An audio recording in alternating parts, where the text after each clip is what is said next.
embryonic stem cells are carcinogenic, then you better deliver the baby outside of the US. She's 81 now. She has fallen many, many times, never break a bone. We don't say anti-aging, but aging powerfully. Botox has been around, approved for 20 years, right? But it's like the strongest toxin.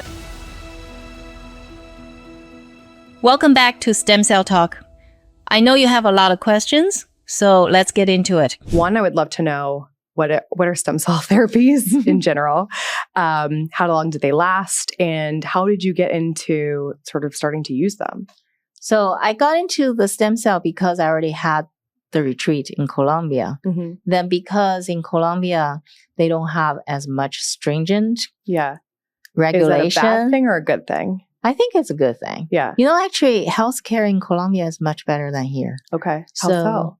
Because, you know, when you think about it, you know, I have this guy who lives in New York. Mm-hmm. He runs a big plumbing company. Of course he's in New York. You're like, I know a guy. He's in New York. Yeah. So I just talked to him recently. Mm-hmm. He said everywhere he goes, he would go into the hospital to see how the healthcare in that country is. So he said when he went to Italy, he would go into the hospital. So he has a partner who actually decided to live in Colombia. That's how I got to know this guy. And he said he recently visited his partner for the plumbing company.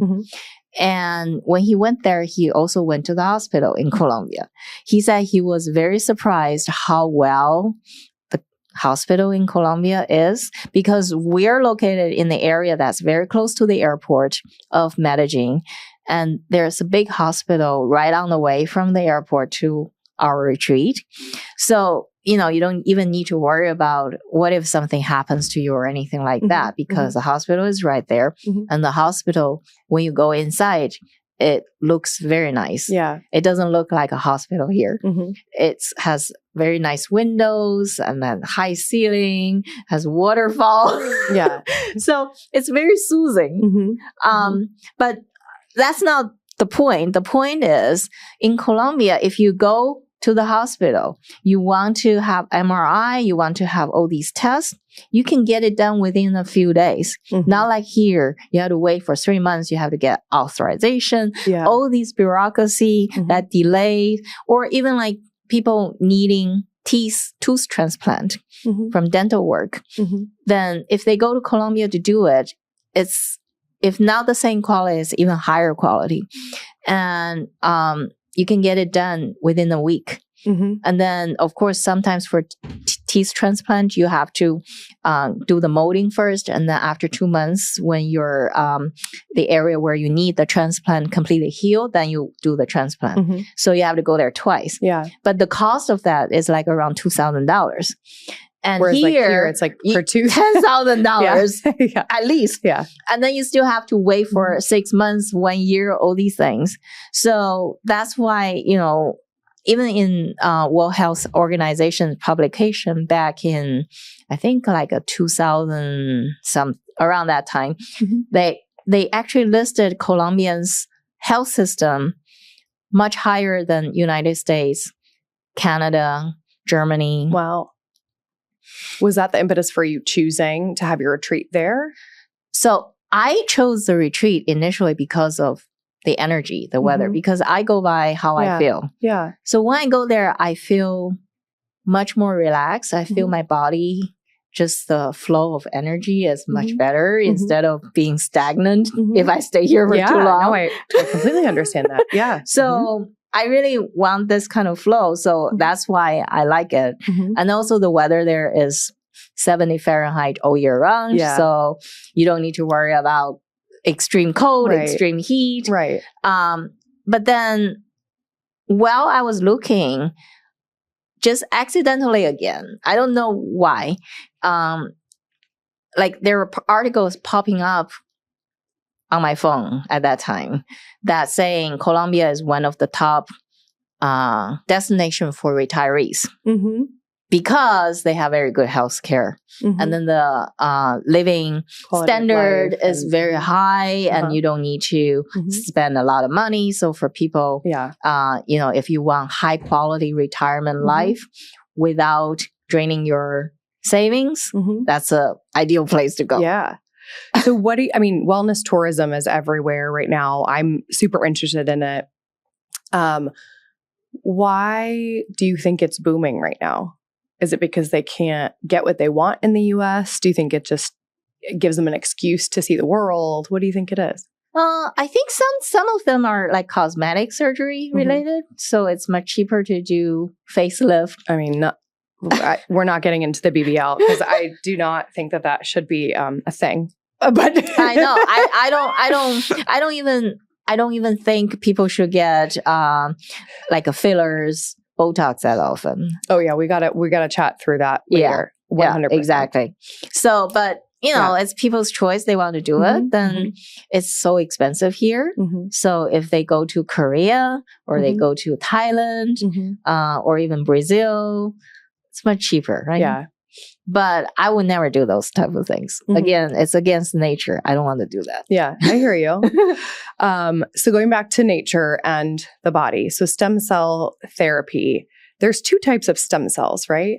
Actually 4. 4. Tell me more. So what we use called mesenchymal stem cells. So they are in the bone marrow, the fatty tissue, and also in the umbilical cord. Then there's the hematopoietic stem cells, which are in the bone marrow, only responsible for making blood cells. Okay. So if people have leukemia, lymphoma, sometimes they need bone marrow transplant. That's because they want the transplant to replace their cancer in the bone marrow for the hematopoietic stem. And am I correct in saying that's approved by the FDA here? Yes. Okay. Yes. Got it. Yes. And then the third one actually is embryonic stem cells, which nobody can use because it's against ethical rule to harvest embryonic stem cells. Wow. Because if you harvest embryonic stem cells, you have to kill the baby. So this is a controversial thought, but you have so many women doing IVF now, and they may have like 10 leftover frozen embryo on ice, right? Like, and there's that whole sort of ethical conversation. And I think morally, some women are just like, well, what do I do? Right? So like, is that an opportunity you think down the line where people will investigate? I don't think so. The reason for that is because embryonic stem cells are carcinogenic, so they can grow into tumor. Wow. And why is that? Because they are called pluripotent stem cells. Okay. So if they're pluripotent, they can grow into anything. Wow. And the stem cells that you use do not cause an immune response. And also, it's not pluripotent. It's called multipotent. Okay. So mesenchymal stem cell mainly grow into cartilage, the bone, skin, some connective tissue, and sometimes they can grow into neurons, but they don't grow into cancer. So that's why a lot of people, they have this misconception, because there were 3 published cases saying after people got stem cell injection into the spine or into the shoulder, then 3 years later, they found some tumor in the joint growing, and then they tested the genetics. Then they found out that's from the stem cell they injected. Yeah. Wow. So those 3 cases, all of them were now using the umbilical cord stem cells. What they were using was from the patient's either donor or patient's own stem cells from the bone marrow. So when you extract the bone marrow, there's a possibility you have hematopoietic stem cells there. We already talked about that in the bone marrow. There's the mesenchymal and hematopoietic. So if you have hematopoietic stem cells contaminated in the sample, it's very difficult to, be 99.9% mesenchymal without hematopoietic if you use a bone marrow. Then if you have, say, even 5%, then those hematopoietic stem cells can be cancer. Can grow into tumor too. Wow. They can be tumorigenic too. So I understand why there's so much rigor around the studying of this in the US, but I also understand how,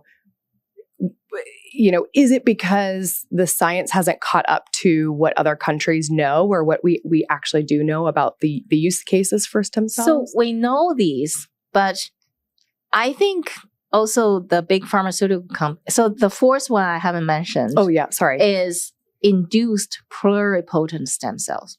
So what that means is they can take a piece of skin from you and then they grow them in the lab to induce it with certain growth factors or signaling molecules to make them become stem cells, even though they're not stem cells. Yeah. So that's what pharmaceutical companies here are focusing on because that they can patent because it's something now naturally occurring. They make it in the lab, so it's their patent. So if they make that happen, and now they can do that. So like Harvard Stem Cell Institute, they are actually studying making pancreatic insulin secreting cells from the induced pluripotent stem cells, and then they implant into the patient to help type 1 diabetes.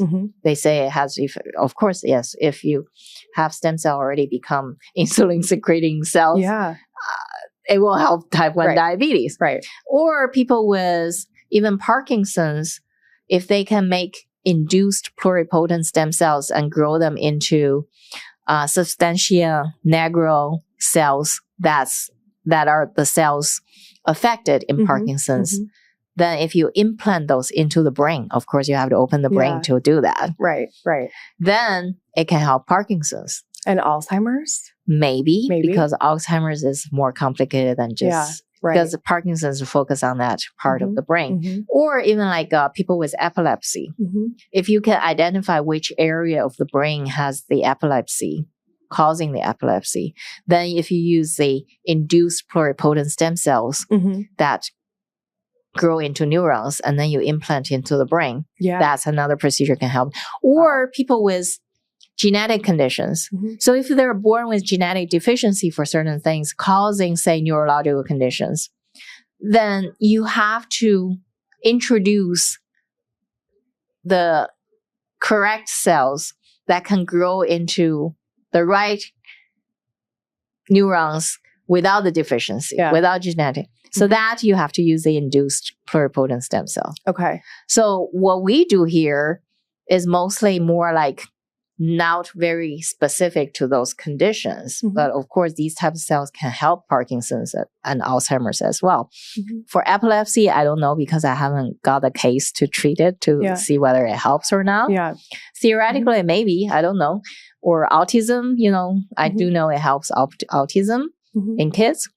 So because there are these 4 different types and most people don't know, like you said, there are 2 types. Right. And then people don't differentiate when they hear about bad things about stem cell treatment. This guy grows tumor, la, la, la. But then is it really because this type of stem cell or actually they're getting a different type of stem? There were 3 things that really piqued my interest in terms of emerging studies. And one is fertility. Like there's menstrual blood derived stem cells. Is that the 5th or does that fall in one of those pockets? I think for the fertility, what they do is, I think some people are doing that in Turkey. So they're going hair and fertility, basically. Not here. So even like the mesenchymal stem cells we're using, there are people using it to inject into uterus to rejuvenate uterus because if they have uterus that maybe have scar tissues from previous miscarriages. Or like endometriosis. Or has scar tissue that prevents the implantation of the embryo. Wow. And stem cells, mesenchymal stem cells is very good for reducing scar tissues, but you have to inject that directly into the scar in the uterus. So it's a procedure you have to use the laparoscope to go in to do the injection. So that's something, can be explored. And even for ovary, if people have premature ovarian, what do you call that? Function? That's like people like... Or insufficiency. Premature ovarian atrophy or like they don't get regular period and then their ovarian reserve, the egg reserve is already very low, then they have very high FSH. Even when they're only in their 20s. Then for those people, there's experimental thing about injecting mesenchymal stem cells into the ovary. to see, because even those people, they say that you have ovarian reserve, low ovarian reserve. Right. They say you still have eggs there, but they're just not active. So they cannot grow into follicles. So that's why you don't have fertility, because so if you can somehow stimulate what you have in the ovary, then it's possible you can grow more follicles than to help the fertility issue. Because the net of stem cells is that it's not creating, some of them are not creating tissue. It's actually just repairing what's already there. So it's actually, when you get stem cell infusion or injection, they are now growing into the tissue. Instead of like if you get embryonic stem cell or hematopoietic stem cell, they can grow. But these type of stem cell, when they go into your body, they don't grow. They actually die after 3 months. Got it. So they actually, during that 3 months when they are alive, they are secreting the vesicles. That's the exosome. So that's why, here, because stem cell treatment is very controversial, so some people start selling exosome treatment. So exosome is a vesicle from stem cells, but then when they sell you the exosome, it's acellular. It doesn't have cells in it. So they can get around saying, I'm not giving you stem cells. But then is it effective?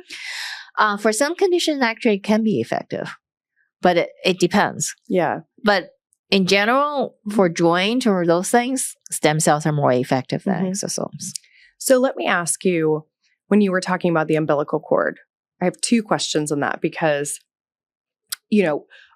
when you're pregnant and you're going to your OB, you always get the pamphlet now, and it's like, oh, you could bank your cord blood, and it's very expensive. Did you bank yours? I didn't. And I'll tell you why. Because it wasn't the cost necessarily that threw me. I think it was just some of the research that I had done was showing that, like, since 2008, it wasn't, or the research that had emerged was that it doesn't necessarily have to be a perfect match with the donor to be effective. Because it's immunoprivileged. Yeah. So tell me more, what does that mean, immunoprivileged, and why does it not have to be from you specifically? See, for the bank, they make money if they sell you that. Yeah. So I think most of them charge you like either $200 per month to store the thing, or you have to pay one payment of $5,000, something like that. It's expensive. So for most people, they also don't understand there's difference between cord blood and umbilical cord. If you only store the cord blood, you can only use it if your kid at some point develop leukemia or lymphoma. So that you have to be matched. So then that is useful. Makes sense. Yeah. But if you store the umbilical cord tissue, down the road, if they allow you to grow stem cells and use it clinically, it will be very beneficial for you if you can find somebody to grow it for you. So if I had a third baby and I find someone to preserve the umbilical cord, I can use that on myself and not just my children. So here's the thing. I had somebody in New York again. They were asking me 2 years ago because his wife was going to deliver the baby in 2 or 3 months. Okay. And he wanted to use it himself. So his wife was looking into banking the umbilical cord. So I told them there's a place in Houston. They not only save your umbilical cord tissue, they actually isolate the mesenchymal stem cells from your umbilical cord on the day they collect it from you when you gave birth. Then they will freeze that cells. But she found out, because I'm not pregnant, I'm not banking anything. So she actually did research. She called them, she talked to them. So they were telling her, because of all the regulation here right now, they will now release that to you unless you have a medical emergency, like your child has a medical emergency. Okay. Because they don't want to release it to you, then you take it somewhere else to do. So she's not getting so she was facials. So she was telling me, she said, what's the point? The point of doing this, paying for it is because you want to be able to use it. Yeah. So then I said, what do they define as medical emergency? She said they're very vague. Could autoimmune condition, could that be a medical emergency? Like if you had lupus or if you had Crohn's or, Hashimoto's, I don't really know. I don't know. That's why, I never went through this process. So I did not know. So if you want for your third baby, maybe you. Oh my God. That's a whole separate chat we'll have. So if we are talking about then just the cord blood banking, would you be a no on, if you were telling me, if I were my recommendation, I actually told her the same thing 2 years ago. Okay. If you're going to have a child and then you really, really want to store the umbilical cord and want to be able to use it when you really need it, or even when you have certain condition, you want to use that down the road, then you better deliver the baby outside of the US. Okay. But what about if you have it on ice and then in 5 years, things become FDA approved? Well, even you have deliver the baby outside of the US, say, I'm going to store it for you. It's actually very cheap to store it. It doesn't cost $200 a month. Well, I'll be honest. That gives me anxiety to think about going to another medical system outside of the US, just because I am ingrained in that. And I'm someone who believes in the merging of Eastern and Western medicine. And I think that's because I like the rigidity of the system sometimes, and other times I wish it was more laxed or the science could catch up quicker. Mm-hmm. We obviously know in this current administration, a lot of that, money is being pulled and scientists are losing their jobs and all of this. So who knows where we'll be in, 4 or 5 years. Okay. But, okay. I think that's good advice on the cord. Yeah. When I told that woman in New York, she said, oh, maybe next baby. Maybe the next one. But because it's very easy to store it. It's very easy. Right. And then it doesn't cost $200 a month to store it. I mean, I can understand for those really, with lymphoma, for example, there's a very specific use case for that. But again, it is a cost. If this episode has been valuable for you in any way, please leave a review or a comment. It really helps more people to find more reliable, research-backed information in the space that's occupied with a lot of noise. Just do your research for the women who are listening and figure that out for yourself. But there was a whole New York Times article last year that came out about, or maybe it was 2 years ago, that was just everyone, it's a grifting exercise where, we don't really, you're preying on the vulnerabilities of someone who is trying to conceive or pregnant or postpartum when there isn't as much data as we really need to make that decision. That's why exactly. So if you really want to save it and be able to use it more freely. Yeah. Even say 20 years down the road, the regulation here relaxed, then you can still bring it here to use it.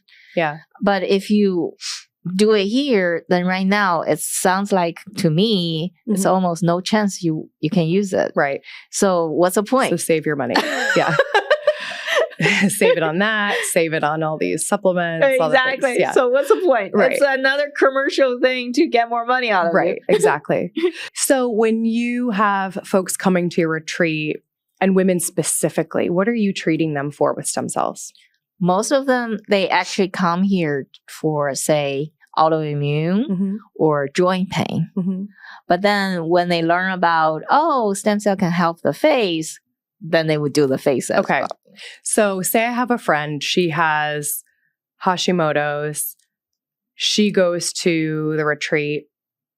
How do you treat Hashimoto's? Do you do stem cells in the thyroid? No, or you do the intravenous infusion. Okay. How do you decide if intravenous versus injections? So we never inject the stem cell directly into the the thyroid. Okay. So basically you do the intravenous, because Hashimoto is a kind of autoimmune. Mm-hmm. So basically you want to address the whole immune system. So then that's why you do the intravenous. Mm-hmm. But then for injection, if it's joint injection, intrathecal or spine injection, that depends on the condition. Mm-hmm. And then we also do, recently we had a guy from Ireland. He did the intratympanic injection for his hearing. Wow. And then I do know you can do retrobulbar injection to help the optic nerve. Wow. But I haven't had any case of doing that. Yeah. Like we mentioned earlier, we can also explore like doing, like today I actually had a guy calling me about male incontinence because he had spinal cord injury. So those things, you know, you can also do female incontinence, which is very common in people, women of older ages, including my mom. Yeah. So that can be done. And then you can also do the injection directly into the cerebrospinal fluid. Wow. To reach the brain. Have you done that? I have not done it with anybody. Yeah. But I think it's just because there's a cost associated with doing that. And I do have the spinal doctor who can do that. But mostly we've been doing spinal injection into the vertebral joints with people with disc problem or lamina surgery, all those kind of things. Right. So that's what we've been doing. But you definitely can do that. Yeah. So how do you ensure quality control, and like is what you're when you're talking to clients that are coming to you, are you explaining to them, like if for example someone came and you hadn't done that particular ailment before, would you tell them it's experimental, or what is that type of? So give you the example of the guy who did the intratympanic. Yeah. That's actually very uncommon. So I think that's the reason why he came all the way from Ireland to us. Because he has done extensive research about stem cell treatment.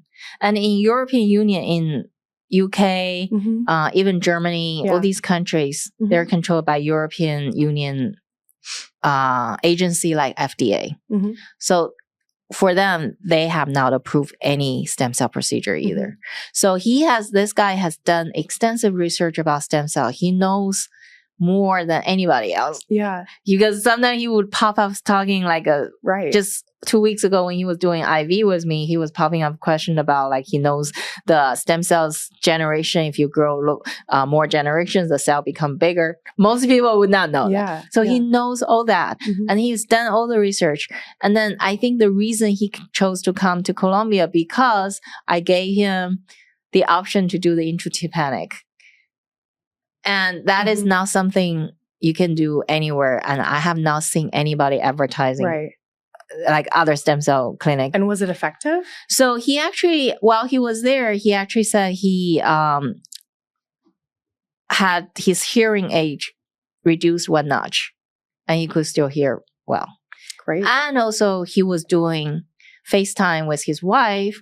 And then before he had to turn the caption on so that he can read what she's saying. And then he did the intratympanic on January 13th this year. So 2 weeks after that, he said he doesn't need the caption talking to his wife. Wow. So there is some improvement, but it's not like, you know. So even the doctor who did his intratympanic injection, who's the ear doctor, she told him she actually has done 4 cases of intratympanic with stem cells. And she told him clearly it's experimental. But, you know, anything like this, even like we were talking about injecting into uterus to rejuvenate uterus or even injecting into ovaries, all these are experimental procedures. But if you think about it, it makes sense. And it doesn't have very high risk because you're not injecting a chemical or a drug. So it's like something very natural. And the reason I'm very, very drawn to stem cells is because in Chinese medicine, for thousands of years, we have been using placenta as a medicinal ingredient to help people nourish their body when they're very weak. Yeah. So it's not something, the concept is not new, but the technology is new. Because back thousands of years ago, people didn't have the technology to isolate the cells from the umbilical cord.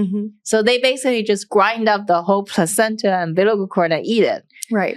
And then we have the cow on our farm. After the cow delivers the baby, she already delivers 3 babies now. Every single time she eats up the whole placenta and the umbilical cord. Wow. So even the animal knows that. So we basically becomes, we just like anything, once we become so civilized, we basically lose our instinct, our connection to nature. So we don't have that anymore. Right. I mean, the placenta encapsulation and all of because I definitely looked into that because I never say I'm crunchy. I like to be informed, but I was just so curious. Okay, like, should I be taking the placenta after for like postpartum and for healing? And why I didn't do it was because I just had read up a lot on at least the books. That depends on your body type again. So like somebody like me, I have so much damp heat. Yeah. If I'm postpartum, I would not need the placenta. Okay, so that's back to the nuance then. So I probably made the right decision. Exactly. I'm also a Gemini. I don't know if that helps me at all. But yeah, I mean, I had heard just the placenta also can hold a lot of those toxins. So when you're eating that, like maybe you're reintroducing that into your body. I don't know if that's misinformation. That I don't know. But anyway, I think it's fascinating because because as women, traditional medicine doesn't answer a lot of our questions. We're always looking for answers, right? Like we find that in simple things like cycle syncing because we don't know about our bodies, right? And like we want to have some sort of control. I think stem cells, peptides, exosomes, like this is also interesting. One, because there is efficacy. There is, there are emerging studies coming out about it. And I think from your perspective, it's so interesting to actually see the use cases that are working. I do think that there's anxiety around it because it's not regulated, but some of the things that are regulated here, we also shouldn't be consuming. Exactly. So you think about all the drugs approved by FDA. So how many of them have very bad side effects and they're still approved, right? Yeah. So what are the other risks? I know we touched upon cancer for some of the types of stem cells that you're not using in your practice currently. What are some of the other risks? So the main risk is, for example, going back to my case again, the reason I'm very drawn to stem cell is because they regulate your immune system. So that's why it helps autoimmune. And even you don't have autoimmune, I think if you do stem cell infusion regularly, it improves your immune function. Okay. So it prevents your body from having autoimmune reaction to your own body. And also it improves your immune function to surveillance your body to eradicate like cancer cells or malfunction cells. And also when we age, everybody has less efficient toxin clearance, autophagy, all these things. So I think that actually can be improved with the stem cell infusion systemically.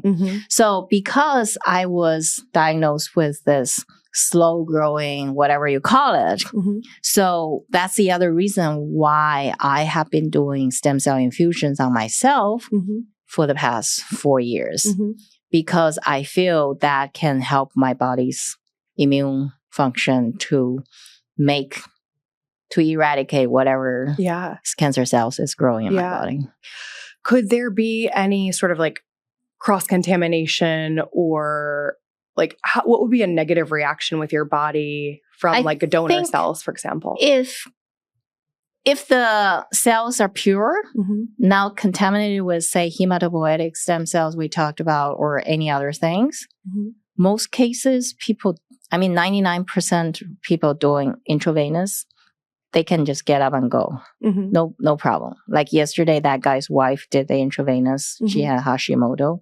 Actually, she originally contacted me because she wanted to do her sports injury in her thigh. Yeah. But then she also was a little bit concerned. So she decided she wants to do the intravenous first. And then she put her husband to do his shoulders. She said, I'll see how he does. Then after that, I'll do it next month.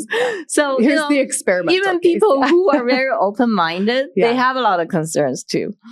But on the other hand, as long as, I mean, for me, I'm not doing this because I want to make tons of money or anything like that. I really like the concept and I really feel it can help people. Yeah. Well, you could definitely feel that. And I think I love the way that you talk about it. Like, this isn't a guarantee. This isn't something you need to be doing, but you should be aware of what's happening in the world of medicine on sort of both sides, because it is happening in Eastern and Western medicine simultaneously. And you're sort of bringing in this additional approach with acupuncture and Chinese medicine to supplement. I imagine that helps with like even the for the inflammation. guy with the intratympanic injection. Yeah. She actually stayed at our retreat for a month. She came on January 9th. And she did the treatment intratympanic on January 13th. And then he did the intravenous as well. And then because I recommend him staying for a month, because after the intratympanic injection and intravenous, we actually did red light therapy. For his ear, we actually shined the this thing directly into the ear every day. Okay. We also did acupuncture because I think for his ear problem, doing acupuncture would be very beneficial. And then after a month, he did another intravenous, then he left. Yeah. So it's not like the stem cell can magically fix everything, all the problems you have. But if you use the stem cell as a booster, it's more like a jump start because your body needs the young growth factor signaling molecule from the young stem cells to stimulate them, awaken your own body stem cells. Then you do the right thing, all the other things combined together, then that's how you promote the healing. I love that. So what I'm most excited about is we don't say anti-aging, but aging powerfully. I am someone who likes to keep my skin as plump as possible. I haven't used any fillers in my face. I do use Botox twice a year. Okay. So I'd love to hear, one, your thoughts on Botox. Like, what's better, putting stem cells that are unregulated or a known toxin? I mean, that is up to you. Botox has been around, approved for 20 years, right? But it's like the strongest toxin. But did you ever hear all those other cases of women having Botox and then they are paralyzed? Yes. Their brain is completely like... Yes. Yeah, so I need to find someone to come on the podcast to like, I want to know from all angles the truth of that. So I understand. But my thought, which I think a lot of women have, so I'm 38, in your 20s and beyond, is how do you then, like, what's the alternative? You have people who are polarizing that are like basically calling you out for using Botox and saying you're going to die and like just silly stuff, right? Where if we could be a little bit more even and understand what those options are, I think it's really interesting. Like, we've talked about facial acupuncture, things like cupping, gua sha, that are kind of like a no harm, no foul. Right. But then possible stem cells, exosomes. If you were looking at me, you can judge away. What would you say, if we were to not do Botox ever again to sort of maintain my face? So were you doing Botox for the eye corner? Just my forehead? Yeah. Okay. Yeah. So you actually, your skin looks pretty good right now. But what I would recommend you doing, if you say you don't want to do Botox anymore, would be microneedling with stem cells. With stem cells, not exosomes, but stem cells. You can do exosomes. Maybe you can do exosome more frequently, like say once every 3 months, and then you can do stem cells once 6 months or once a year or something like that. So, but that's not PRP. No. What is PRP? So platelet-rich plasma is from your own blood. And that's like the vampire facial? No, Possibly? vampire facial is microneedling. You can actually do Okay. vampire facial with only serum or hyaluronic acid. I thought you were going to say with yourself, by yourself. I was like, no. You can do it with Yeah. a lot of other things. You don't Okay. have to use it with PRP or stem cell or Mhm. exosome. Okay. That's called vampire facial. Mhm. Basically because you use microneedling and then Got it. Okay. bleed and it looks like a vampire. Okay. But All right.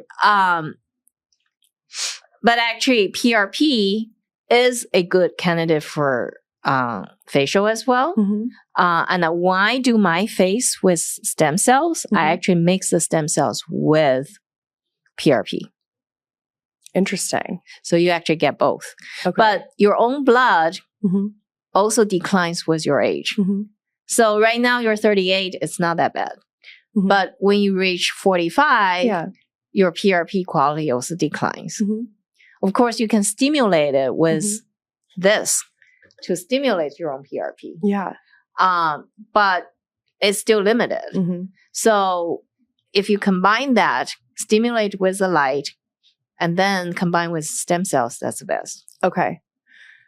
All right. I'm very interested. So there are also recently I bought something because I have been doing my own face. Actually, I even had videos of the doctor in Colombia doing my face. I just haven't edited them. I've been so busy. Yeah. And those videos actually showed he did the PRP with the stem cell with microneedling first. Mhm.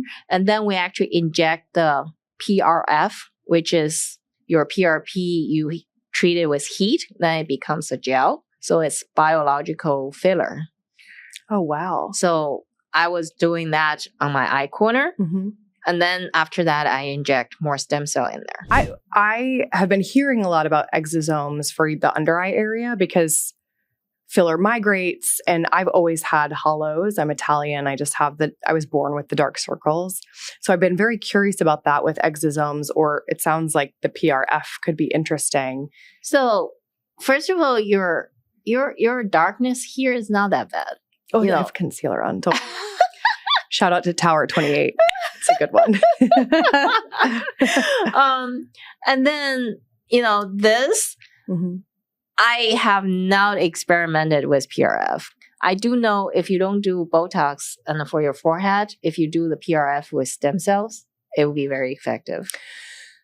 Yeah, my skin is a lot better now. I did it because I had like hot dog wieners on my head, and I was doing, because Ryan and I were long distance, and so I was doing selfies all the time, and I was just very self-conscious about it, and it made me feel really good. And so now here we are. But do I want to do it the rest of my life? Probably not. So I like that there's other options. Exosomes are not approved in the US as well, correct? No. Okay. It's not. Okay. But because it doesn't have any cells in it, Mhm. so it's easier to get around. Got it. But it's not something approved either. Okay. What about these brands that are being marketed to women that say they have like Stem cells in it. yes, or like plant-based stem cells? Okay. So those actually if somebody say this has human stem cell in it, in the cosmetic thing, Yeah, that gives me there a are pause. no life cells in it because Yeah. stem cells are not going to stay in that Right. bottle for that long Right. at room Okay. temperature. Great. So that's done.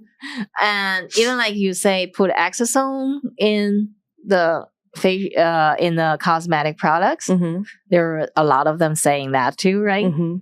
The exosome, you have to keep refrigerated Mhm. and you have to use it up in 30 days. Yeah. When we do the nasal spray, Mm-hmm. you can store it in refrigerated temperature for 30 What days. is the nasal spray? You just spray into nose and then it goes through the cribriform plate where your olfactory nerves goes to the brain. So if you want, that's another product I'm going to include on my regeneration effect. What is it? It's for brain health? Yes. Yes. Wait, but that makes me anxious about spraying something into your brain. So what is it? It's exosome. Yeah. So because exosome is smaller, Okay. so it can cross that area much easier okay. than stem cells. All right. And then it can stimulate the brain. So, but it's how effective it is for Alzheimer's or Parkinson's, I don't know. I mean, that's very interesting. When are you experimenting on yourself first and when? Because I want to know. I am going to do that maybe next month. Okay. All right. Maybe we need to document I will let that. you know next time when we do the show again, talking about brain health or... I love it. One last question about skin, and then I just have some final questions for you. Cacay oil. Okay.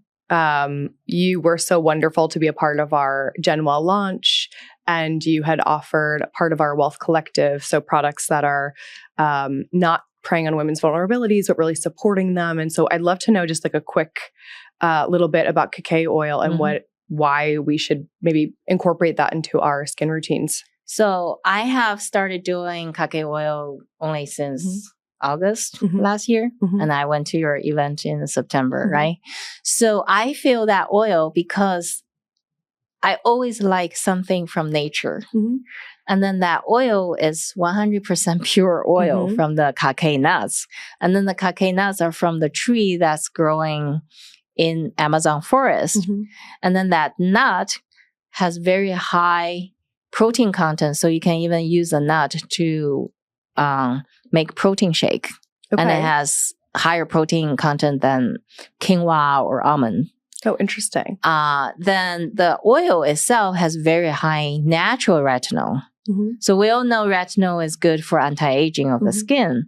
So then it also has a German study showing after you use it consistently for a month, it makes the depth of the wrinkle shallower. So I've been using it. Yeah. And I feel it's very easily absorbed by the skin and it doesn't feel greasy. Yeah. And it's very simple. You don't have to use 10 different products. Yeah. I love an oil. I love a face oil. Yeah. So, and I feel the Cacay moisturizer, when I combine with the red light, it's very effective. So I made the video about using it for 30 days. Yeah. For someone that is shy about investigating or being sort of like an early adopter to stem cells or exosomes or any of that, if they want to dip their toes, like facial acupuncture, gua sha, what are some of those things that you would recommend? Yeah. So like a Cacay oil or moisturizer, you can actually combine with gua sha. Okay. That's a very good combination. Yeah.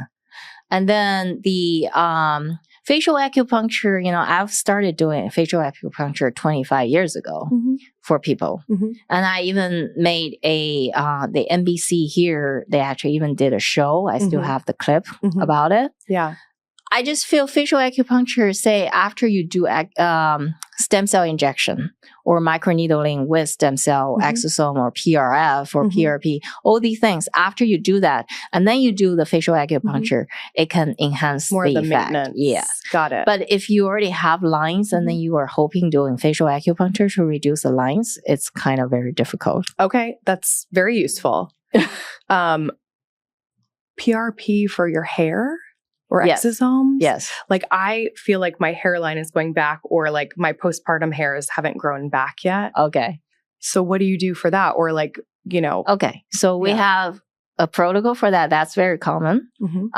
You just do the microneedling with the PRP with stem cells. And then you inject after the microneedling. So we also have a video made for that. So you have like proven case studies. We have a proven case study of a guy who's balding. Yeah. And we did that treatment at the end of November last year. Okay. We recorded the whole thing. Yeah.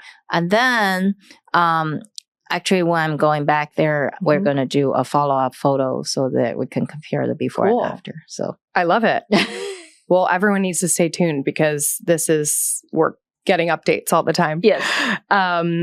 Last question is specifically for women's health. Where do you think regenerative medicine will be in the next 5 years? I think the most important thing is about menopause because women have so many health problems associated with menopause. So if we can use stem cell treatment or regenerative medicine treatment to alleviate the symptoms, and I already gave several tips how you can alleviate that, right?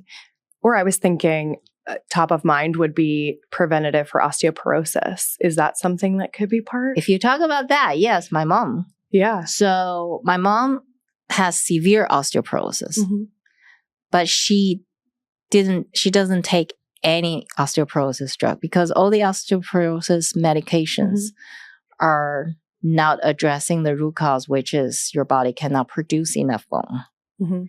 Most of the medication, like Fosamax, all the other things, is to slow down the osteoclast. So osteoclast is to break down your old bone. So if you break down the old bone, then you have the fresh bone generating. But because your osteoblast cannot generate fast enough new bones, that's when your bone structure just declines. So if you block the osteoclast that destroys the old bone structure, it's like as if you're destroying the bone slower. So it looks like on the DEXA scan, your bone density is not going down that fast. Interesting. But what's left there is old structure that's weak. So that's why a lot of people, even though they're on osteoporosis medication, they still have fractures. Because it's just what's left there is very weak. Yeah. And my mom has very severe osteoporosis because she was born with low bone density because of my grandmother's situation when she was pregnant with her. So she basically has, according to the doctor, her case is very severe. But since we don't take any, she doesn't take any, we didn't put her on any osteoporosis medication for the past 30 years. Yeah. She's 81 now. She has fallen many, many times, never break a bone. Wow.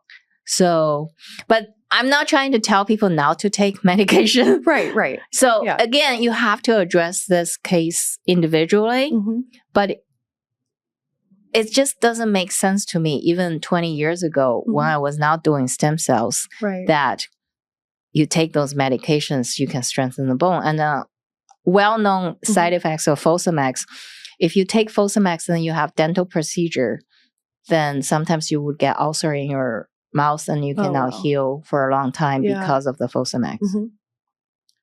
Wow. So my mom, she has been having stem cell intravenous infusion about twice a year in the past 5 years. Okay. So I think it really helps her, even though she still has osteoporosis. Her spine is already curved because of that.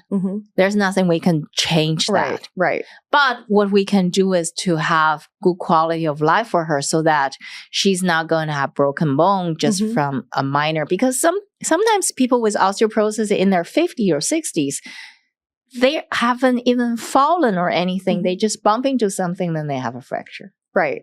And now we're knowing it's like we need to get ahead of it. Like you need to start lifting in your 20s to start building that baseline for yourself to have great bone density and health and our diets. And like you were saying earlier, just like the basics. And even like you lift weights, all these kind of thing. If your body has certain deficiency, like my mom has, that goes to the kidney again in Chinese medicine. So if you have kidney deficiency, then even though you lift weights, you don't have that, your body doesn't have that energy supplying to the bone to make the new bone. Yeah. So then that's when the stem cell actually can come into place because it can, like I said, it's a jump start. Yeah.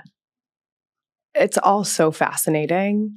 I love what you were doing to sort of pave the way and educate women just on what options could be. But again, always encouraging women to do their own research, talk to providers, create their own care team, and decide for themselves. But what you're doing sounds wonderful and incredible for people, and that it's working and that it's worked for you. And I cannot say enough good things about acupuncture and just Chinese medicine in general. So we'll have to do part 2.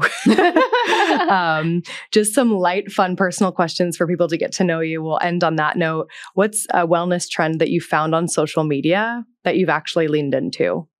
I actually do NAD injections. Okay. And I feel has very good scientific base. Okay. It's about mitochondria. Yeah. So if you combine NAD with red light, it's a very good combination. Okay. Do you get nauseous from it? Okay. I initially, the first several times I did the intravenous, it was horrible. Yeah. But now you can do intramuscular injection. Okay. Instead of doing the intravenous. So how do you know it's working? See, I actually never did the NAD cellular test. I have to do that if I really want it. So I don't know. Yeah. Okay. Another thing we can research. There's too many things to do. Maybe another thing we can research and see if we want it in our repertoire. Favorite personal care product that you've purchased recently? So besides using the Cacay oil, I was introduced to a Korean skin care line from somebody else. It's called Regenerative. Okay. So they use a kind of herb called tiger grass grown on an island, volcanic island in South Korea. And then this company, they have the exclusive right for that gigantic plant growing tiger grass. What is it called? How do you spell it? RIMAN. Okay. And where can you purchase it? I think right now, that's the part I'm not so crazy about. I'm not crazy about multi-level marketing. Yeah, I get it. So, but I was introduced. It is an MLM? Yes. So I was introduced to it from somebody, she told me about it. So I was trying it. I'm still trying it right now. Okay. I kind of like it, some products, but because it's also about the herbs, so it's very, it's in line with what I like, the natural ingredient, those type of thing. Yeah. But, before I started using Cacay oil or Regenerative, for 25 years, I was making my own cream with herbs. Yeah. It's just because I didn't have time to make it recently. So I started, and also I came across the Cacay oil. So I always like simple things. I don't like 10 different things. Yeah. Like you have to. I'm totally with you on that. Okay. Last thing that you Googled or asked ChatGPT? I actually asked about paradise nut oil, which is also anti-aging. Okay. Where do you source that? So I looked it up because in this Cacay moisturizer, it has paradise nut oil in it. Okay. So I looked it up and then it says it's grown in Brazil and it has very good anti-aging ingredients. Okay. Yeah. I like that. Book, podcast, or resource you would recommend to women? Outside of your book. Okay. We'll plug that later. Podcast, actually, there's this lady in UK. She runs a channel called the Honest Channel. So she talks about everything, including NAD. And she actually has her parents in their 80s taking I think NMN. Oh, yeah. NMN. Okay. That's like also, it's like a converted into NAD too. Yeah. It definitely has something to do with NAD level. Yeah. So NMN, and then she talks about Korean beauty, products. Love it. So everything she talks about is very honest reviews. That's why her channel is called the Honest Channel. Yeah. I love it. Cool. Yeah. Finally, where can women find you, the book, your retreat, any more information or resources from you? So for your listeners, actually, if they go to, I don't know, I have to give you a QR code. Great. Let's do it. They go to gift.regenerationeffect.com. That I will give them one free book. Oh my gosh. Amazing. Yeah.